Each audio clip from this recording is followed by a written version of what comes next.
Magician કરણ, કેમ છો? જાદુ એક એવો બ્રાહ્મિક શબ્દ છે જે આદિ અનાદિકાળથી ચાલતો આવ્યો છે. જાદુ છે, જાદુ નથી, લોકો માને પણ છે, લોકો માનતા પણ નથી. તૂત છે, હાથની ચાલાકી છે, કરામત છે, જે મનમાં આવે વ્યંગ કર્યા કરે છે. પણ ખરેખર તો જાદુ કલા છે.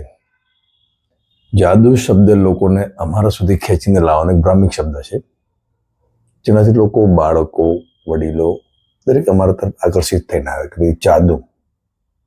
જેમ દુનિયાના તમામ વ્યક્તિઓ આ સૃષ્ટિ પર કોઈનાથી નથી ડરતા, ફક્ત અદ્રશ્ય શક્તિથી ડરે છે, જેને જે જોઈ નથી શકતા, જેને જોઈ નથી તો જોવાની જેને કલ્પના છે, એનાથી જેમ ડરે છે અથવા એને પ્રેમ કરે છે, એવી જ રીતે જાદુ એક સરસ કલા છે. નમસ્કાર, રામ રામ.